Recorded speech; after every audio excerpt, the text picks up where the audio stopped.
All right, it's Wednesday night. It's 8 o'clock. We are here for the live Panther-Lair Show, as we always are on youtube.com/Panther-Lair.com. It's a place we have all of our Pitt video content, our daily morning Pitt videos, these weekly live shows we do every Wednesday night, usually at 8 o'clock, usually on Wednesdays, sometimes on a different day, sometimes at a different time, but mostly on Wednesdays and mostly on at 8 o'clock, always on youtube.com/Panther-Lair.com. We have lots of stuff, lots of video content. If you don't follow already, you should. You should like this video and subscribe because we have our live stream, we have the morning Pit videos, we have interviews, we have practice highlights, we have press conferences, we have all those kinds of things. It's all right here at youtube.com/Panther-Lair.com. And if you want to make sure you don't miss any of it, you want to subscribe to the YouTube channel, youtube.com/Panther-Lair.com. I think when the video is going, I think there's I think it's down there. There's a little subscribe button. It should be there. It always pops up. Although once we bring Jim in, it's going to be underneath him because I think he's on the right side of your screen over by the chat screen. But I don't know. I think that's what it looks like for you. Everything's backward for me. If I say the right side, I'm actually pointing to my left side. But, you know, it's part of the business. You want to be in the industry. You got to know your left and your right. And you got to stage left, stage right, and all that kind of thing. So, yeah, subscribe. And I won't have to talk about dumb stuff like this. And then, you know, the website, Panther-Lair.com, Panther-Lair.com, Pittsburgh.rivals.com to get all of your Pitt sports news and info, football, basketball, and recruiting. You find it all at Panther-Lair.com and message boards to interact with hundreds and thousands of your closest Pitt fan friends. All day, every day, Pitt fans are hanging out, talking about Pitt sports at Panther-Lair.com. Panther-Lair.com, Pittsburgh.rivals.com. Lots of recruiting talk tonight. Lots going on in the recruiting world. Pitt got 5 commitments over the weekend. They have another 7 or so official visitors coming in this weekend. Probably going to generate some more commitments, and we're going to have pretty much all of our conversation tonight will be recruiting centric, I would think. And if you want to get in with questions, you can post your comment or your question over in the chat screen. If you want to make sure we read it, you can be a super chatter, and that'll guarantee your question will get read during the show. But that's one way to get on our good side. And yeah, and if you have questions about anything else, it doesn't just have to be about recruiting. It could be about anything. Jim and I are going to talk a lot of recruiting stuff. You might have questions about that, but if you have questions about other things, feel free to ask those as well. You might be asking yourself, what's that sweet hat you're wearing, Chris? And that hat is from BackshoreApparel.com. Backshore is run by our good friend Mike. He's a big-time Pitt fan, a supporter of Alliance 412. And they call it Beach Tech. And you can kind of see it's lightweight, it's breathable, protection from the sun, gives you, protect you from the harmful sun rays. I wore it to the pool today. It was comfortable, let air breathe, but my head didn't get sunburned. Look, we're getting a little thin on top over here. And so we need some protection. And this is the perfect thing. I'm going to take it to the beach this year. I'm going to wear it to the pool every day. It's the best way to get it. And this hat is called the Hail. This design is Hail. Because the colors, they're not perfect. I shouldn't say they're not perfect. They actually are perfect. They're not exactly Pitt colors, but they're really, really close, and they're definitely reminiscent, and it looks great. It is a great hat. They have hoodies and long sleeve shirts, all kinds of things you would wear at the beach. So go check it out at Backshore Apparel. It's great. They have the Beach Tech hoodies. Style and functionality. It's an awesome product, and Mike is a big-time Pitt fan, a supporter of Panther-Lair.com and supporter of Pitt Athletics, and Pitt fans have turned out and supported Backshore, so you should go check it out as well, BackshoreApparel.com. All right, a man who is never lacking for a baseball hat, except professionally when he goes to work, is Jim Hammett. Jim, I don't think you usually wear a hat in the press box, do you? No, not for anything Pitt related. Sometimes I freelance a baseball game, and I'll leave the hat on for a. What's your cutoff there? Is it like anything above? If the athletes are being paid, is that when you'll stop wearing hats, or is it anything above high school you won't wear a hat to the game? Or I think it's just Pitt games. I'll walk into the football facility just kind of wearing a hat and doing what I normally do, but I think it's the actual. I try to dress up for game days, like football, basketball. Try to put something on. I'm nothing like Jerry DePaula. Jerry is the ultimate professional in that press box, and there's no denying it. Yeah, yeah, because even like Noah would wear like a sport coat, but he still had like blue jeans on. You know, he was pulling the Jerry Seinfeld look. I think is Yeah. what he was going for. You know, Carter will wear a full suit. Chris Oh yeah. Carter will get pretty gussied up. But Jerry has his themed ties. You know, he'll have a Christmas tie or a Oh Halloween yeah. tie. The man put some thought into it. But as far as games though, like you'll wear a hat to a high school game, but not college and above. Is that Probably. Yeah, that I right? think that's where I draw the line. What if you cover like a minor league baseball game? I've never done that. Johnstown has like a wooden bat college league team, so it's like kind of like minor league baseball. Like they do all like the fun promotions, but it's not really. They're still just college kids. So if you covered that, would you wear a hat? Yeah, I wear hats to the Johnstown Mill Rats games. Oh, okay, like professionally. Oh yeah. Okay, all right.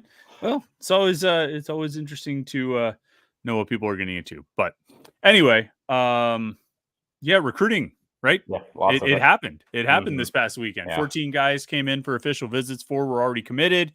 Of the other 10, 5 of them committed before the day was over. And I think there's probably 1 or 2 of the other 5 who kind of lost their spots. I think you know, if not like permanently, they sort of were held off a little bit, right? Because of some of the guys they were getting. Let's run down the commitments from this past weekend because we're right in between 2 official visit weekends, right? There was last weekend where they got a bunch of guys. There's this coming weekend starting tomorrow where they'll have more guys come in. So we're kind of have both of those things to talk about. But as far as this past weekend, the 5 commitments they got, my text messages keep beeping. Do you hear that? Does that come across? No. On here? Okay. Maybe it's because it's just going in my earbuds that Yeah, you know, maybe that's why it's not getting picked up by the microphone, but it's plenty distracting and disturbing. So 5 guys committed. Max Hunt, a tight end from Tampa, Jakarian Turner, wide receiver from Florida, also Justin Thompson and his teammate Demarion. What are we going with on Demarion's last name, Jim? Folks? That's what I've been saying in my head, at Folks? least. Yeah. Right. I said it, I talked about it on Monday on the Morning Pit, and I just kept saying folks. Somebody else said Fowlks, but that was just someone reading off the page because it is Fowlkes. So let's stick with folks for now. I kept meaning to ask him. But anyway, Justin Thomas, a linebacker from Good Counsel, his teammate Demarion Folks, a wide receiver from Good Counsel in Maryland, and then Julian Anderson, originally from New Jersey, moved to Orlando for a few years, and then is going back to New Jersey for a post-grad year, a defensive end, a pretty light defensive end, but a defensive end nonetheless. We talked a little bit last week about who we thought might commit on the visit. Anderson is probably the biggest surprise because we didn't even know he was visiting at that point. But out of those guys, I mean, were those guys, refresh my memory, were they on your list of guys to watch as potential commitments? Are there any surprises among those 4 or 5? Not really. I mean, I think going into last week, I believe Max Hunt and Demarion Folks both told me, you know, in the spring that, hey, Pitt's my number 1 school. And then you looked at their scheduled visits and there was not another one. It was just Pitt. So, I mean, I think those were 2 guys we were anticipating. I wasn't positive on Justin Thompson because he has some pretty good offers. And I think he was going to, you know, maybe schedule some other visits. But I think Pitt got the job done. And yeah, so, I mean, they didn't really throw me off too much. And I mean, I think to your opening point about like how some of those guys lost their spot, like I wonder about like Jakarian Turner, like did he grab the same spot that Madrid Tucker was going for? Probably. I mean, I think that's, you know, one of those like they get him on campus and they kind of decide, all right, this is who we want. He, you know, whatever. And yeah, then I think they told Madrid Tucker, like, why don't you take other visits, see what else is out there? And that's kind of code for, you know, we're probably not taking you. I mean, that's just kind of part of the business. And I think kids understand that, but that's essentially what happened in some of those cases. Yeah. I kind of think so too. You know, with Tucker, I think Jakarian Turner is a stud. I know you said on the message board you think Demarion Folks is really good. I like. And this, you know, we can come back to this in 4 years and see if I'm completely wrong about it. But I kind of think Turner's the man. I mean, just watching his film. So I you know, when I watch Folks, he scored 1, 2, 3, 4, 5, 6, 7, 8, 9, 10, 11 touchdowns that I counted on his highlight film. Like there were some with like, oh, great, you know, made a great catch, made a double move, a great route. But there was like 4 or 5 that are in there with like sort of like busted coverage. Like he just they just didn't cover him and he ran downfield. Whereas like I'm watching Turner, and first of all, he's got 15 touchdowns. The first 3 are defensive touchdowns. He's got a scoop and score, a 52-yard pick six, and an 82-yard pick six. After that, he's got a 62-yard direct snap. So I mean, a direct snap at the what yard line of the day? The 38, right? Your own 38. You take a direct snap, and you literally have to beat 11 guys. You know, like you're not. There's no busted coverage. I mean, there could be, and we've seen Pitt give up plays like that. But he just goes, and then there's a bunch of running plays where he scores touchdowns, sweeps, direct snaps. He's got a handful of passes. I think out of Turner's touchdowns, I mean, maybe one was a pass downfield. There was like 2 sweeps, 4 handoffs, 2 screen passes, 3 direct snaps. He's got a way to find daylight, and then once he finds daylight, he's got the speed to just go and be gone. Was Turner the one you referred to as a speed back, or was that Folks? Do you remember? No, that would be more Turner. I mean, he kind of reminds me more of like wide receiver in the sense of like Quadri Henderson was a wide receiver. It's like you could kind of line them up here. You could do reverses with them if you want to put them in the backfield. And I mean, truth be told, I mean, I think a lot of their guys, like their recruiting kind of fit in that mold. Like, because you could probably say the same thing about Tony Kinsler. I was watching his highlights the other day, and it's like, oh, he goes out for passes a lot too. So, I mean, I think there's going to be a little bit of a gray area in this offense until we at least see it for a few years of, what's the difference between a slot and a running back? And I don't know. I'm not exactly sure what it is just yet. Yeah. This size thing, like looking over the official, and I know it's a running joke on the message boards, and that makes me not want to lean into it. Yes. But like, I mean, looking at the official visits, there's Emmanuel Taylor who's scheduled to visit next weekend. He's listed at 6'2", and that's it. Like Gianni Contosis, I don't even know how to pronounce his last name. He's listed at 6'1", but I mean, like that's like big. I think these guys came in and saw like Kenny Johnson, and they were like, "Wow, look at how big that guy is." And Kenny Johnson, I think we might have talked about this. He's not that big. Like he's not like a 6'4", 6'5" guy. He's not someone you would look at in college football and be like, wow, that's a big receiver. He's an average size receiver. He's got good size. He's not small, but like, and I know they want these like fast guys who regardless of height, who can just make plays and make things happen. And I think Turner looks like that because he's got that speed, but like need a little size. And boy, howdy, there's just no size in this group, right? No, not really. I mean, like Folks like seems bigger than Turner, even though one's listed 5'11", one's listed 5'10". So I'm not really exactly sure how tall they are, but yeah, I mean, like from running backs to receivers and even tight end. I mean, Max Hunt is a receiver that's going to play tight end. I mean, they're going to bring him to Pittsburgh and put 20 pounds on him, but right now he would be a receiver for most colleges. So it's kind of it's a different approach this year, and I mean I don't know if it's going to work out. I mean it kind of all comes back to who they hired as offensive coordinator. I mean this is what he wants to run. This is what he's done at Western Carolina. So it's going to be interesting to see how it all works. But from an athletic standpoint, I mean I think Folks is very good. I mean Turner makes ridiculous plays. So I mean I think it's going to work out, but at a certain point they do just seem really, really small. Yeah. It's funny you mentioned Max Hunt. What do we listen at? 6'5", 210, and I think when I talked to him when he committed. I mean, he was like, "Yeah, I'm about 6'5", 210." Like I was like, I was really hoping he was going to be like, "No, I'm up to 230 or something." I was 210 when I was a freshman. Nope, still just 210. But his highlight film's funny, and I talked about this too. Like the first play, it's an 8-yard pass, and he gets 26 yards after the catch, and then the very next like play on his highlight film, he runs like a post for 40 yards for a touchdown, and then his next one, he like mosses a guy on the sideline and then makes a tough catch over the middle and takes a shot. It's like it was like a tight end greatest hits, like a pass catching tight end greatest hits, where he goes downfield, he gets yards after the catch, he out jumps a guy, beats a smaller DB in the end zone, and then gets a pass over the middle, takes a shot and holds on to the ball. Like it's interesting. He said he's about the same height as Gavin Bartholomew, but he's much thinner than Gavin Bartholomew. And I don't know if this is the type of guy they're going to recruit at tight end. I think to some extent you find guys that you like their athletic skill set and you try and bulk them up as much as you can without them losing too much speed. But if this is the type of tight end they're looking for, it's interesting because somebody asked on the message boards earlier today, actually, Does anybody know the percentage of catches that the running backs had at Western Carolina? Like, of the total catches, what percentage did the running backs have? And it was like something like 65 catches out of 261 team receptions. You know what I mean? So not a lot. Tight ends for Western Carolina last year had 20 catches. And if they come out of this season with only 20 catches for the tight ends, I might shut down Panther-Lair.com. I just might close the website. I might be like, I'm done. I can't do this anymore. I think they'll adjust to the personnel, but it's going to be interesting to see what kind of personnel they want to bring in.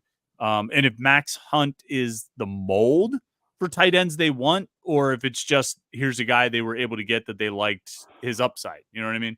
Yeah, I mean, we've talked before about tight end recruiting in general, because I think that's been a common theme around this program for a long time. And there's just not a ton of great tight ends out there. If you have a big 6'5" athlete, they play defensive end. So, like, I think, whenever you get down to the Western Carolinas of the world, they probably just didn't have the option of having a reliable pass catching tight end. And so, I mean, I think at Pitt, you should be able to get one. I mean, obviously, the last coach struggled with that, but I mean, Bartholomew's been pretty good. And relatively speaking, I guess. But yeah, I don't know. I mean, is it one of those things like if you have it, you use it, and he just didn't have it last year at Western Carolina? I mean, I could see that being the case. I don't know. I mean, it'll be interesting to see, because we were told all spring Gavin's going to be involved a lot more and all these things, and I don't know. I mean, we've heard that the past 2 off seasons too, like how great of an athlete he is, and we just need to get 86 the ball, and it just never seems to happen. So I don't know. I mean, this offense is obviously geared towards getting the ball in space, getting the speedy guys the ball. So it is going to be something to track to see where the big tight end fits in the middle of it.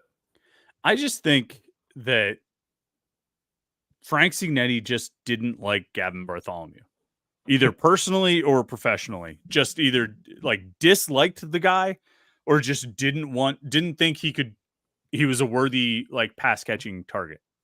Like, there's no other legitimate explanation for why he didn't get the ball more. And even like, you hear little rumors and things like that. And I think, there was even a feeling in the building that like he just doesn't like Gavin, which of all, Frank's greatest sin was Phil Dracovic. I think we would agree about that. I think the misuse of Gavin Bartholomew would be number 2. Is that hyperbole? Am I going too far with that? I would say that, and just the running back usage last year was just weird. But that was Powell, right? Like Andre Powell was supposed to be the one who was taking the fall for that. I guess. I mean, right? Yeah. I mean, but I guess that was an ongoing thing with Powell. But yeah, I mean, just like the fact that Ronnie Hammett always seemed better than Sebo, but Sebo still got the same amount of snaps. But yeah, probably Gavin's misuse is probably higher on the list, just because you don't have to give him the ball 100 times a season, but like, if you doubled his touches, like that would have been enough. It probably would have been helpful. So yeah. Yes. Okay. Yeah. Anyway, back to the class. So we talked about Max Hunt. We talked about the 2 receivers, Ja'Carrion Turner and Demarion Folks. Justin Thompson, linebacker. I'm seeing he's in the Rivals database at 6'3", 225. Oh, 6'2", 200 is the linebacker visiting this weekend. Who is that? What's his name? I have so many names right now. I know, Bryson Williams. Bryson Williams, that's it. He's 6'2", 200. So 6'3", 225, Justin Thompson. It's interesting when you watch his film, Jimmy. He looks like he's playing basically the equivalent of like a star linebacker position. He's lining up on the wide side of the field. He's covering the slot a lot. I actually think with the way he plays, I would think he'd be more of like a money linebacker. I don't know if you thought about it that much when you watched it, but what do you think of Justin Thompson and his fit? Yeah, I mean, I think the first play on his highlights, like he makes like a really nice interception in space. So like it was good to see that he can play out in space. But when I interviewed him, he says, I love the blitz. And like, and that even goes back to before he committed on his unofficial visit in the spring. He said, like, I think he told me, he's like, I could see myself playing in this defense. Like, I already know my role. Like, I get it. So I think, the big takeaway for me with Justin Thompson is I love their linebacker recruiting lately. I thought they had a really good freshman class last year. I think they're going to have a really good freshman class this year. And I think Justin Thompson's a really good start to this class. I mean, that's, you're stacking classes on classes. And I think for a long time in Pitt's defense, I mean, you always heard about this great defensive line and how they lead the nation in sacks, and they always put DBs in the NFL. Then it's just like, and then there's the linebackers. Like, and like, Servassier Dennis kind of changed that narrative a little bit, but like, it always seemed like the linebackers were like kind of a third group on that defense. But I don't know. I mean, I think going forward, I think they're positioning themselves really well. Yeah, it would be interesting to see, like, if they were to land Williams this weekend. I think he's got all these guys this weekend have other official visits scheduled. I forget. I had it written down here where Williams. Oh, he's Michigan State. Michigan State, right? Yeah, he went to Kansas. He's going to go to Michigan State. If they were to land Williams, it'll be interesting to see if because I think they have 2 linebackers scheduled for next week, Caleb Burns and Denham Cook, at least at this point. You know what I mean? Yeah. Those visits can always change, or they might have already changed. But it'd be interesting to see if they go for more than 2 linebackers in this class. As you said, they signed 3 in each of the last 2 classes, and they needed to rebuild that depth. And I'm with you. I think they rebuilt it really well. I think that those are 6 really good players who are going to be good here. But I don't know if you need 3 linebackers in 3 consecutive classes, unless you take one more guy as insurance against losing someone, or you're just projecting a big class. But I don't know. I wonder if they would just cut it off if they were to get Williams this weekend, Yeah, I mean, I think they could probably justify taking only 2 just based off of what they've done lately. And I mean, I think there's other positions they need to fill. Like, I don't know. I mean, I don't know if it's still really happening, but they've tossed around the idea of taking 2 quarterbacks. We've heard that a little bit. I think they could probably take more receivers, more tight ends, definitely more linemen at this point. So, I mean, there's so many areas where they need to fill. I mean, I don't know if a 3rd linebacker is going to be necessary in this class. So receivers, though, right? I mean, they've got Bryce Yates, Ja'Carrion Turner, and Demarion Folks, and they just took 4 guys last year. Or well, not. They took 4 guys in the 23 class. How many do they have in this incoming class? They just have 2, right? Tyreek, what's his name? Tyreek Robinson and Cameron Montero. But they already lost Izzy Polk, though. Right. But they just took 4 guys. Do they take back-to-back 4-man receiver classes? Again, that's a position where they need to rebuild the depth. There's no question about it. But they've got 3 receivers committed right now. Yeah. I mean, how many do you think they need in this class? I mean, it kind of goes back to, I don't know what Ja'Carrion Turner is. Like, I don't know if because when I asked him, it was like, are you playing receiver or running back? And it was kind of like a yeah. And I was like, oh. So yeah. I don't know. I mean, I offensive weapons. So, I mean, I think they could take another receiver. I mean, they have so many still set to visit. I mean, again, some of those could have been canceled or will be canceled. There's going to be more commitments throughout the week elsewhere, and that'll reshape who visits Pitt and reshapes the board a little bit. But it still seems like they're going for another receiver. Yeah, I guess there's flexibility too with like a guy like Tony Kinsler, or Ja'Carrion Turner, like you mentioned. I mean, those guys could move around and play some different spots. And then the other commitment was Julian Anderson, kind of a late add to the official visit list as far as we were concerned, at least. Juju Anderson. Originally from New Jersey, moved to Florida, lived in Orlando for a few years, moved back to New Jersey now to do a post-grad year at Blair Academy. A 6'4", 215-pound defensive end, and he looks every bit of 215 on his highlight film. He's skinny. He's really thin. I mean, Justin Thompson looks much bigger than Julian Anderson because he's 20 pounds heavier, and he looks it. What's funny about his highlight film is he catches he's got 13 touchdowns on like scoring. Yeah, maybe that's touchdowns. Your other tight end. Yeah, he very well could be. I mean, he also had 15 and a half tackles for loss. So he's a play. I just feel like, with Julian Anderson, I kept using the term like eraser, like on his defensive clips. He just shuts things down. Like the hole is there. It's not like the hole closes. It's just before the running back can get to the hole, Julian Anderson is in the backfield and pulls him down. I just thought it was remarkable. And then the athleticism with the catches, 67-yard touchdown, 65-yard touchdown catch. He scored on a sweep. I mean, how many college defensive ends are scoring on sweeps in high school? Just outstanding athlete. And he's going to be a year older, which I don't think is an unimportant point here, that when he comes in as a freshman, he's going to be a year older than all the other freshmen because he's doing this post-grad year at Blair Academy. Now, if he blows up and goes crazy, he could leave for college, leave for the NFL after 2 years, like Dion Lewis did. But that's down the road. I mean, you cross that bridge when you get to it. But I don't know. I think he's a pretty intriguing guy. He'll be older. He just needs to bulk up. I think that's the biggest thing I need to see is that he bulks up and keeps some of the the explosiveness. Yeah, that's kind of where I am with him too. I mean, he played against good competition in Orlando, and when I talked to him about his interview, he was paired with Sincere Edwards as his visit host, and it's like they kind of knew each other already. So I think that kind of helped smooth things over and kind of get things set. But I think we had him visiting next week. So for whatever reason, they moved it up. I don't know if it was his schedule or maybe it was Pitt's doing. Maybe they he's one of our favorite defensive ends. Let's get him in town and let's get him locked up. I don't know, maybe a little bit of both. But yeah, I mean, we already saw some ripple effect because of that, because he committed, and we expected Bernard Blakey to visit this weekend from Malvern Prep, another kind of skinny defensive end, and it got canceled. So I don't know. There's always a lot of moving parts. So it seems like they should take a bunch of defensive ends just because of the unknown of that position. But maybe it's not going to be a big defensive line group this year. Yeah, I mean, it was fairly large last year, right? I mean, they took 5 defensive linemen. Yeah. Does that sound right? And so that's a fairly large group, 2 DNs, 2 D tackles, and Ty Uhas, who could swing either way. Right now, they've got 2 commitments. They've got Anderson and Trevor Summers, and Summers will be a D tackle. So they've got one of each right now.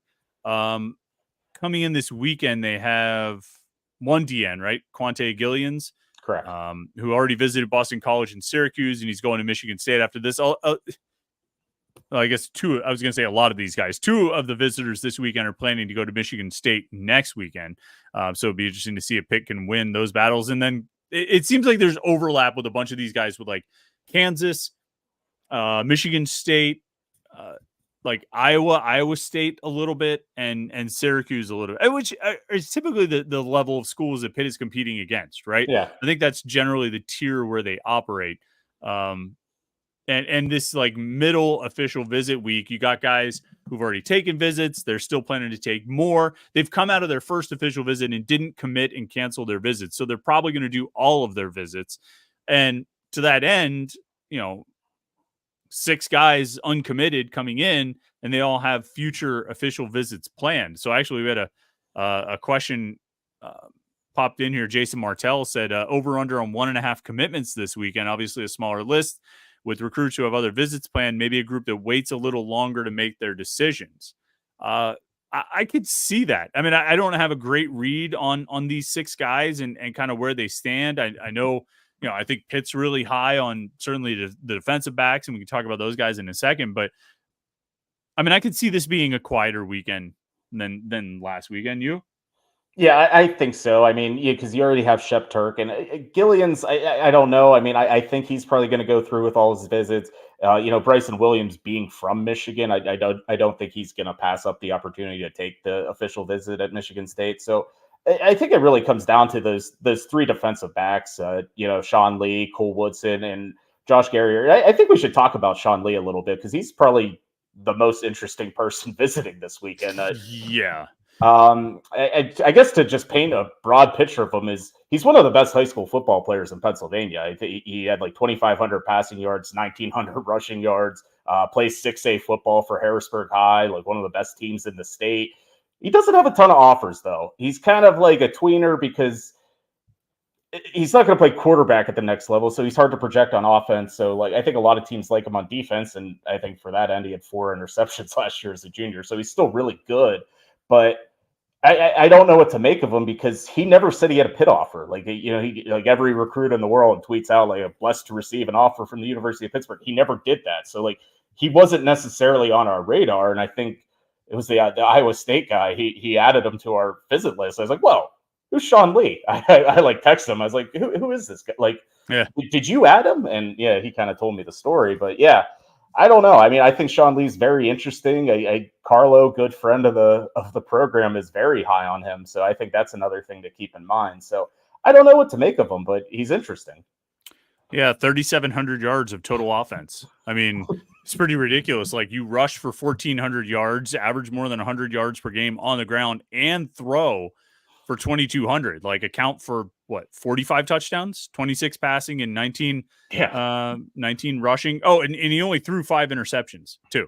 I mean, according to Max Preps, I mean, all these stats, he threw 215 passes. He threw 215 passes and ran the ball 163 times. So 378 times he, not count, he did something other than hand the ball off. He either ran with it or he threw it to somebody, and put up ridiculous production. I mean, he's crazy good athlete. I think Pitt likes him as a safety. I'm guessing they're just bringing him in just to get a look at him, and make sure it's a good fit, athletically, and make sure it's a good fit with, personality and culture and all of those things. But he's definitely an interesting guy to watch. He's got, what else does he have visited? He's got, he has UConn next week. Now, if there's any school you should be able to like talk a kid out of visiting, it's freaking East Hartford or South Hartford or wherever it is that UConn stores, that they always say. They don't want to call it East Hartford or whatever. Maybe East Hartford is where the stadium is, and that's why I'm thinking of that. You had to dateline it East Hartford or South Hartford or wherever it was, but stores. You should be able to talk him out of that. He went to Iowa State last weekend. He's got an NC State offer. I think a lot of schools are probably waiting to see, right? They're keeping an eye on him, trying to figure out like what this guy's all about. He's definitely really intriguing. Wait, I said they like him as a safety. I know he's more of a corner. I think is probably how he projects for Pitt. Whereas I think Woodson and how'd you pronounce that? Gurrier? Yeah. Garrier? I think I said Garrier. Garrier. Okay. I was going back and forth about, Guerrier. Like I think Josh Garrier from Florida. I think he's more of a safety, and Cole Woodson as well. I think this is a really good group of defensive backs. I think that's sort of the headline this weekend is, 7 official visitors, 1 already committed, 3 out of the other 6 are defensive backs, and I think high priority targets. They don't have a DB committed yet, right? Why don't I know this off Elijah the top of my head? Dotson. Dotson. Okay, so they got 1 safety.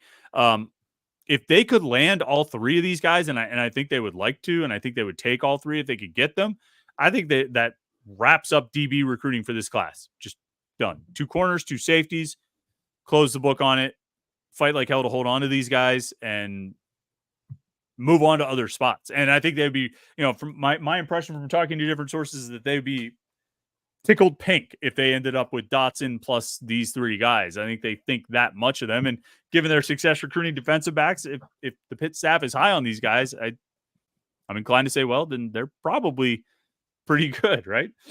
Yeah, I would say so. And the thing about this visit weekend with the 6 uncommitted guys, and I guess save for the lineman Jordan Fields from Houston, I don't know a ton about him, but the other 5, like, they're allowed to commit on the spot. Like last weekend, not everyone could commit if they wanted to. Like this group, like if you're seeing pat signals, like these are guys they really, really, really want. So I think that's the kind of the difference between the 2 weekends. Yeah, and these are the kind of offer sheets you like to see too. Like Garrier has Iowa, Iowa State, Wisconsin, Boston College, Cincinnati, Illinois, Kentucky, Louisville, Tennessee. Like that's where you need to be competing and recruiting, and those are the recruiting battles you need to win. Cole Woodson has Duke, Virginia, Virginia Tech, Wake Forest, West Virginia. Half those teams, maybe more, are on the schedule this year. Yeah. Like this is who you need to beat. Or actually, only one of those teams is on the schedule this year. Oh no, Virginia. So 2 out of those teams are on the schedule. But they're the types of teams you're coming across every year on the schedule. And you need to beat them on the recruiting trail. If you want to beat them on the field, you need to beat them on the recruiting trail. And there's an opportunity to do that with, all 3 of those DBs, plus, Bryson Williams, like we said, Illinois, Kansas, Michigan State, Minnesota, Penn State, Purdue, West Virginia. And then Gillian's, Boston College, Michigan State, Minnesota, Syracuse, Georgia Tech, West Virginia. I mean, like, this is Pitt's wheelhouse. This is where you win the battles that are going to help you win the games.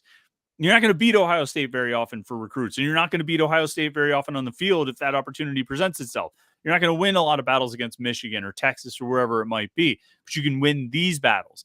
And I think the DBs are especially interesting this weekend, Jim, because of Pitt's history with DBs. And I don't want to like make too much out of it, and I'll sort of sheepishly back away from this if they don't get anybody this weekend.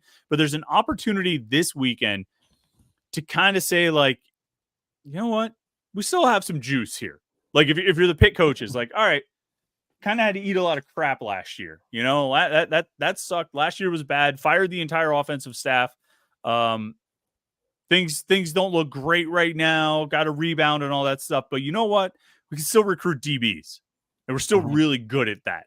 And so if you could get really any one of these three, and you know, any combination of these three, 1, 2, or all three of them, to commit this weekend, I think it shows a little bit of like they still got it.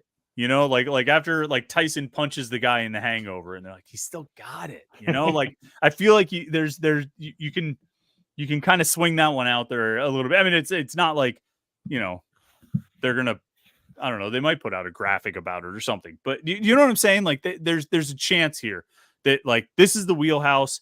You're really good recruiting DBs. Here's guys that are planning to take visits to Michigan State and Iowa and, you know, South Florida and all this stuff. And they already visited Kansas. They already visited Iowa State. But you could still get it done when it comes to DBs. Yeah, I mean, I would think, you know, Archie Collins and Corey Sanders have to feel pretty confident because they've gotten a guy drafted like what is it, 5-6 years in a row, like 8 in the past like 6. I mean, like they put guys in the NFL, and like you and I interview these kids all the time, and they all think they're going to the NFL. I mean, obviously the numbers don't work out that way, but they're at this time at age 17, every single kid that Pitt is recruiting believes they're going to the next level. And that's the truth. So you can sell kids on, okay, well, at least every year we're getting a defensive back drafted. So I think they can go into that weekend and just say, hey, look, like this is how we play. NFL teams really like it. We've had a lot of success. Our guys not only get drafted, like a lot of them are playing in the NFL. Like guys are like starting games. Like, so I think they have something to sell there. So yeah, I wouldn't be surprised if, you know, Cole Woodson or, you know, Gary or whatever, if they have more visits on the table, they might cancel them. I mean, the guys last weekend had more visits on the table too, and they, you know, they canceled them. So yeah. You know, we were talking about maybe being done with defensive backs. Joey Dealey points out Mason Alexander, the four-star cornerback. I forgot he's scheduled to come in next weekend. Kid from state of Indiana, which is a random place that Pitt doesn't typically recruit. I forget. Have you talked to him, Jim? Have you talked to Mason Alexander? We've exchanged some texts, and I think it's going to be, who is the kid that committed but didn't really commit last year, the defensive back from Cincinnati? I can't think of his name. Who went to Purdue? Yeah.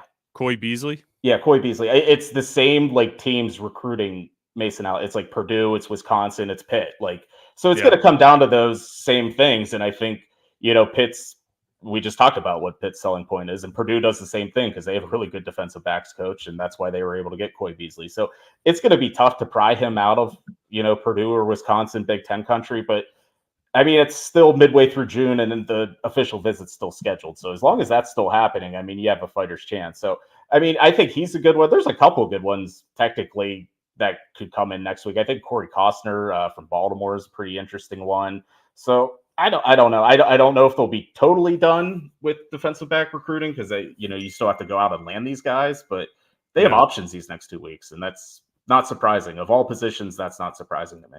Yeah, and it wouldn't be surprising if they took more than we expected them to, just because that's what they often do. Yeah. I guess the one upside with Alexander is he took his official visit to Purdue last weekend and didn't commit. You know what I mean? So to your point about the Pitt visit still being on the table, he went to Purdue, which was the one that was really the the pest when it came to the Coy Beasley recruitment, and got out of it without committing. So, you know, I guess that's a positive. Is your screen doing something weird? Like the chat comment jumping up to the middle of the screen? Is that happening to you? No, just me? Okay, cool. Never mind then. Let's see. There's a couple comments here. We'll continue the recruiting conversation, but there's a few things talk about. Byron Fleck is a super chatter. He always has some version of the same thing. Byron says he's always a ray of sunshine too. Actually, I'm going to do this for Byron's comment. Assume Pitt goes 0-12. Narduzzi does not get fired because his buyout plus Pitt struggling to fund its 2025 $20 million salary cap makes firing Narduzzi financially impossible. Agree? Disagree? Why? So why are we starting off by assuming Pitt goes 0-12? I don't think that's the assumption. With the Vegas over-under is like 5.5. Like, assume I wake up tomorrow morning with my face stapled to the carpet. Like, what are you talking about? Why do we have to use that as the, like, would Pat Narduzzi get fired or not get fired if they go, if they go 0-12, I imagine that his job would be in considerable jeopardy. Yeah. I don't know. Like, I don't know, Byron. I don't know. I don't know how they're going to fund the $20 million. We've talked about this. We've talked about it like ever since it came out that there's the salary cap and you can share revenue up to $20 million. I don't know how they're going to pull that off. Would they fire Pat Narduzzi if they go 0-12? I hope we don't have to find out. Like, I don't know why we're using that as like the starting point. Like, why would you ever sit down to a conversation and be like, all right, hear me out. They go 0-12. No, I don't want to have that conversation. I don't want to talk about that. I don't even want to talk about them going 3-9 again. Like, so I don't know, Jim, you got any thoughts? I would have does the revenue sharing cap prevent them from firing Pat Narduzzi? If he walks down and kicks in the door at the Cathedral of Learning. Don't talk about that because that's been happening in recent weeks. Oh yeah. Darn it. Too soon, man. Yeah, that was not cool. I don't know. I mean, if I was wording the question, I would have said, like, hypothetically speaking, if Pitt were to go, don't assume Pitt is going to go 0-12. I don't want to assume anything like that. Yes, exactly. Here, Tommy Graham's the choo-choo train. Just to get all the fun people out of the way. He says the people don't want Narduzzi. That's why. Which people? So here's the tricky thing about this here, Jimbo. We there's like a delay between our stream of like when we talk and when people see it. So if you were to bring up the stream right now, if you like were to open another browser window and go to youtube.com/Panther-Lair.com and click on this live stream, it would be us like clowning on Byron Fleck. Like it would like it's behind.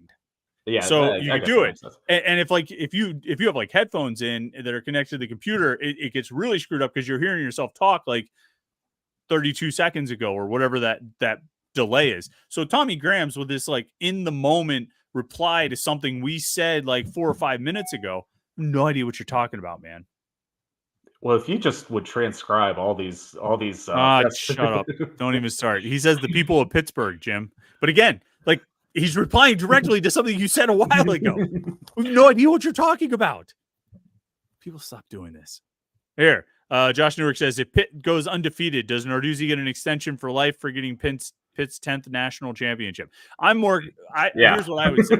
Assume Pitt goes 15-0. Can they afford to give him a contract extension when they have to pay the $20 million salary cap? Yeah. But, it'd be a good problem to have. I don't think they're going to go 0-12, and I don't think they're going to go 15-0. So I don't know if these scenarios are going to come up. Yes. Here's a good question from Joey Dealey. Is Elijah Dotson the recruit Pitt will have to battle to keep the most out of the current 11 commitments? Jim, what do you think? Who's the one that's going to be a real challenge down the stretch? Yeah, I mean, I could see Dotson being one of them. I mean, I think he's their highest rated right now, and he's pretty close to being a 4-star in my opinion, and even if he probably should be one, but he's pretty good. I think both guys from Good Counsel, like if they have another big season playing in the WCAC, like that's a big time conference, and if they keep performing well, like other teams are going to notice. So I don't know. I mean, I think those three kind of come to mind right away. Well, considering Ja'Kirian Turner is a Jordan Addison clone, he's clearly going to be the guy that people, schools that come after, they're going to be going crazy for him. So I think he's going to be. And look, I mean, if you want to like play the odds, it's probably safe to bet on a Florida kid. Like, yeah, kids from Florida, things tend to get interesting pretty often. So I would bet on like Turner.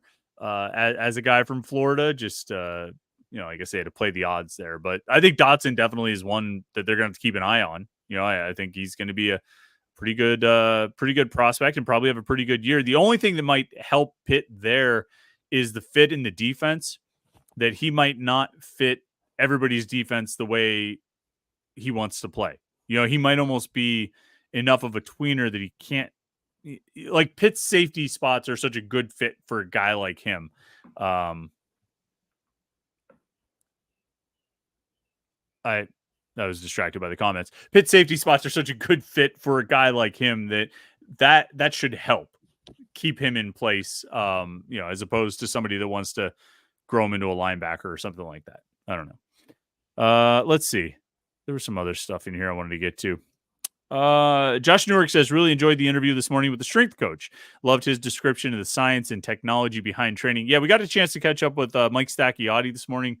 I talked to him a couple days ago. We ran the interview this morning because I was really interested in how his approach to training had to change with the new offense, with the new tempo offense. And he basically said that him and his staff did the same thing that we all did when Cade Bell's name first came up, and they just started looking up like YouTube clips and finding highlights to try and figure out what to plan for. Like, it wasn't like Pat Narduzzi sent him a giant packet of information on how to train for Cade Bell's offense. And he even said that, like, it was to the point where they weren't taking shots in the dark through January and February, but they were kind of just going on what they thought made sense. And then they got into training spring camp, and they were like, oh, okay, we see what this actually looks like. We have to do things, do this and do that. But you've heard the story about the plank competition, right? Yeah. The plank competition that, Pat Narduzzi talked about. And I mean, that's just insane to me. And like, it got to the point where like Stacchiotti was like, you guys have to stop.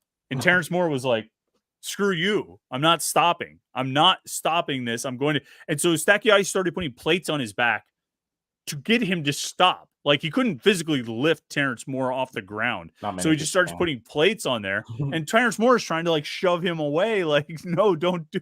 I mean, I don't know.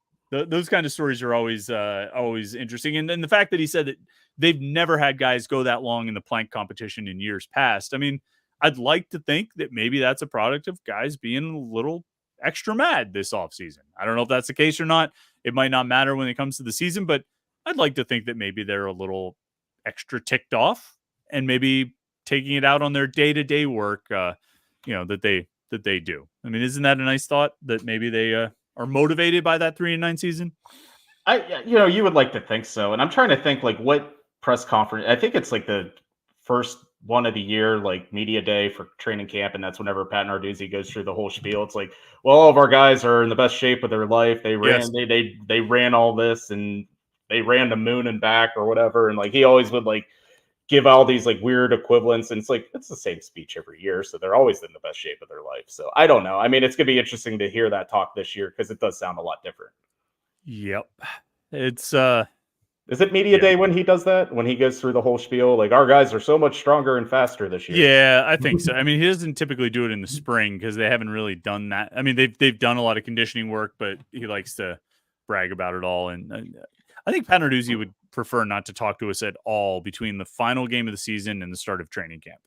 I don't think he wants any interest in talking to us in the spring. Certainly not in the rest of the off season. I think he would prefer just not to have anything to do with it. Joey D says, how do you feel about Malik Thomas? Do you think Pitt is still the favorite? I have a feeling it's UConn, Pitt, and Arkansas. So Malik Thomas leaving Lincoln Park, going to Overtime Elite, a professional basketball league, right? I mean, professional basketball league. Yeah. So what do you think about that, Jim? What was your reaction when you heard that news?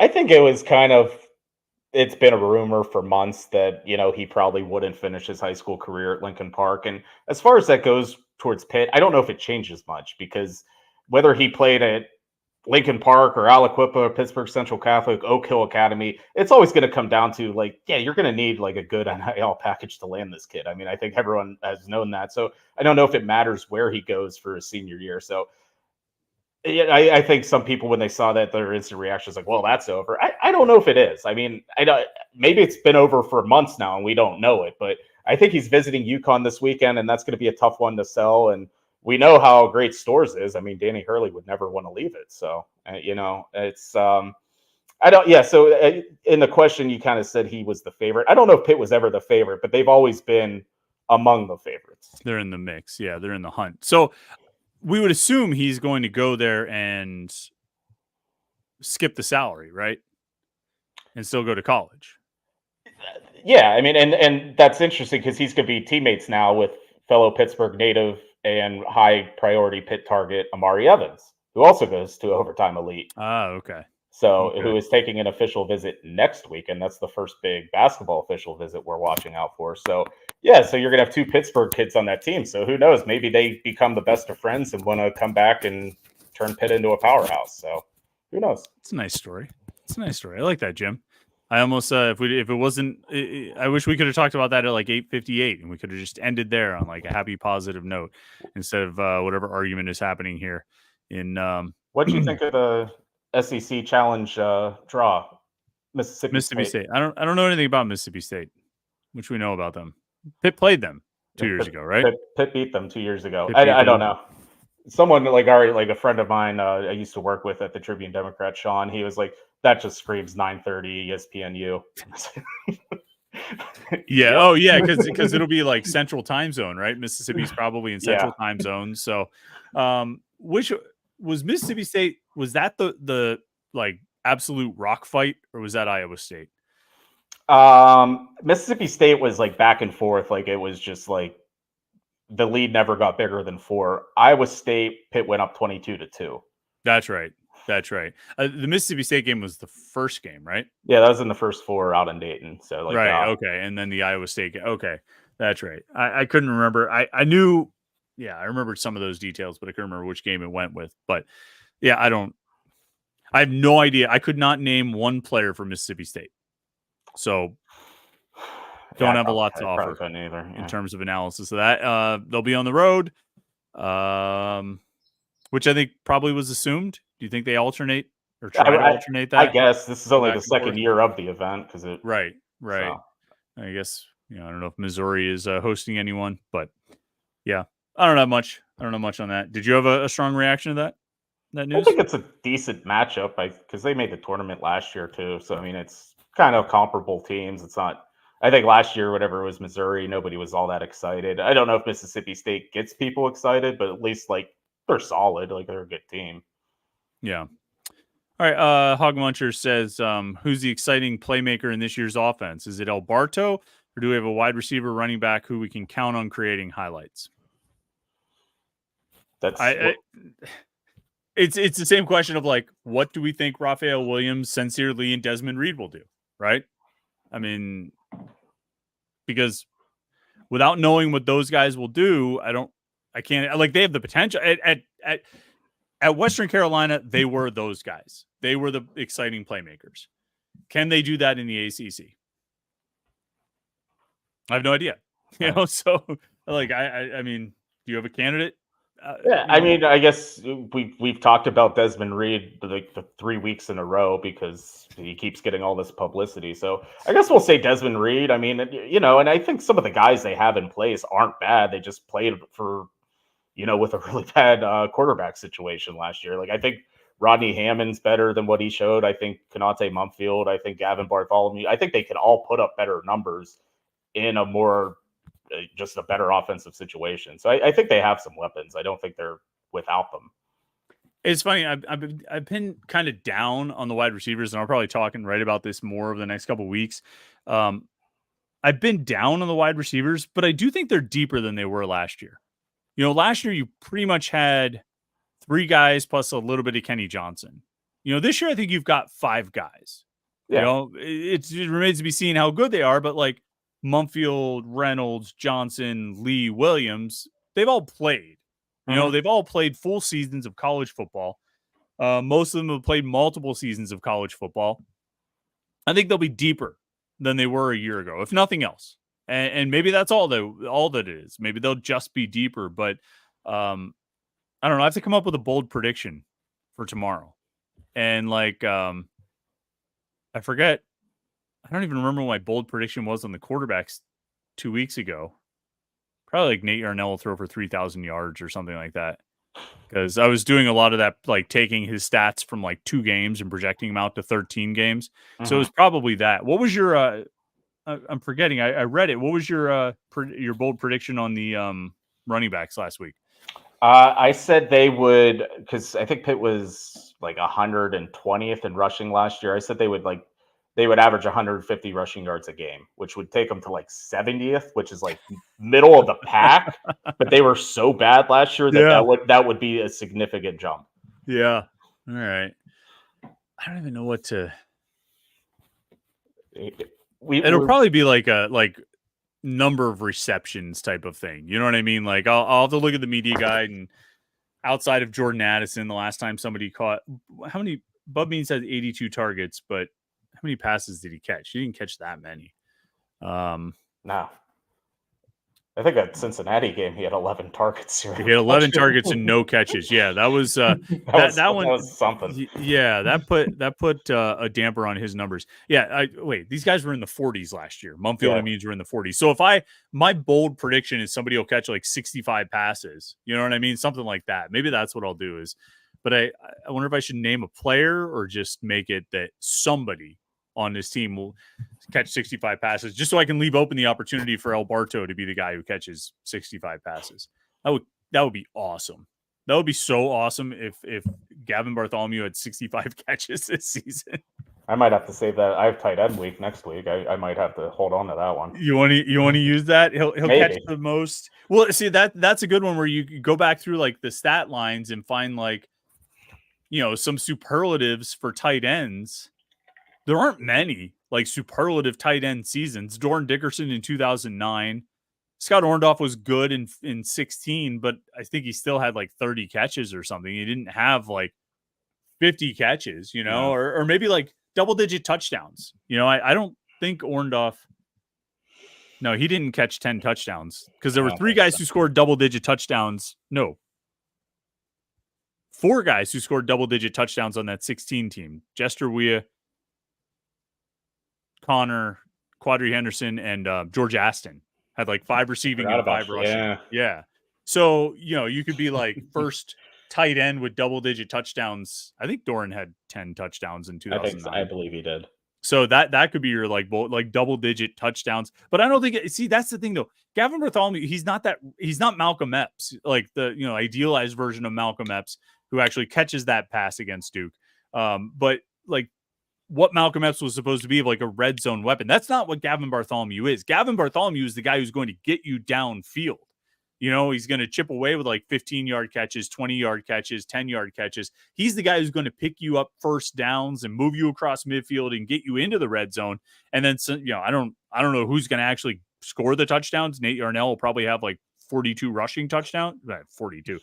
I mean, I don't even know if the team is going to score 42 touchdowns, but Nate Yarnell might have 18 rushing touchdowns because he's all they do inside the 10. But that's what I think. So I don't know if the double-digit touchdown thing is a good one for Bartholomew. You might have to just go pure catches or yards, targets. He actually gets like 40 targets, God forbid. Last year, he had 27. Yeah, that doesn't seem unreasonable. So I have a whole week to come up with a bold. Yeah. I should probably be thinking about the bold prediction for the wide receivers and not trying to give you suggestions on the tight ends. But all right, let's final here. Adam Vinchik. We talked about the over under. What's your number? How many commitments are you predicting this weekend? It's just hard to say with such as I 2. I think they can. Yeah. I think I could squeeze out 2. I was going to say 2. That was my obvious option. The other thing, obvious, of course, is to get a hat from Backshore Apparel. Backshore.com. Mike, the owner of Backshore, he's a big-time Pitt fan, big Panther-Lair fan, big fan supporter of Alliance 412, supporter of Pitt Athletics. You got to go check it out. You got to go to his website. You got to check out these sweet hats. They're perfect for the summer. The summer's here. We're all going to the beach. I'm going to the beach in a couple of weeks. So actually, that's when all the commitments will happen, when I'm wearing my sweet Backshore hat in the sand in the Outer Banks. But you're going to go to the beach. Everybody's going to the pool. You need this stuff. You need a Beach Tech hoodie. It's going to help protect you from the sun rays. You need this hat, which is nice and lightweight, let the air flow, but also protect you from the sun. Backshoreapparel.com is a place you got to go to check out Mike's gear. It's awesome stuff, and you can support a Pitt fan in the process. He supports us, so you should support him. So go check it out. Thanks to Mike, for his support as always. Thanks everybody who tuned in tonight or watched throughout the week with your comments and questions. It's always been fun. Somehow I just got the thumbs up, but I didn't even. You know what? I think if I. Oh, that was good. So look at this. So if I even put like my hand over here, that's. I wonder if it's off the screen. Yeah. So you can only see this small rectangle, but my camera is still picking it up over here. Yeah. I bet I can like. Yeah, look at that. Yeah, you got a lot. Without even like, you can't even see that I'm doing the. That was awesome. All right, another thing we learned, another thing we figured out tonight, Jim. So it's really heading in the right direction. But all right, let me see. Wait, there's more like comments coming in. I don't know. Josh Newark wants to know if we continue our conversation to discuss the live stream, or do we both end it immediately when I end the stream? Usually we'll just talk about like what articles do you have, or what are we working some on, work related stuff. Yeah. Sometimes, and then it's like, okay, goodbye. So that's about it, Josh. We don't have any. Josh is feeling left out. He wants to know if there's more that he should be like an after show or something like he should get invited to. And Josh, if there was ever anybody we would invite, it would be you. I mean, you seem to be the most dedicated listener. So we'd invite you and Byron Fleck, and we'd talk about paying the salary cap. So, all right. Thanks, everybody. Appreciate you guys hanging out tonight. It was a lot of fun. And yeah, make sure you like and subscribe. Stay tuned to Panther-Lair.com, and we'll have all the recruiting coverage. Big official visit weekend coming up. So have a good night, Jim. Thanks for your time, and we will catch up with you guys tomorrow for the morning pit and next Wednesday night for the live Panther-Lair show right here on youtube.com/Panther-Lair.com.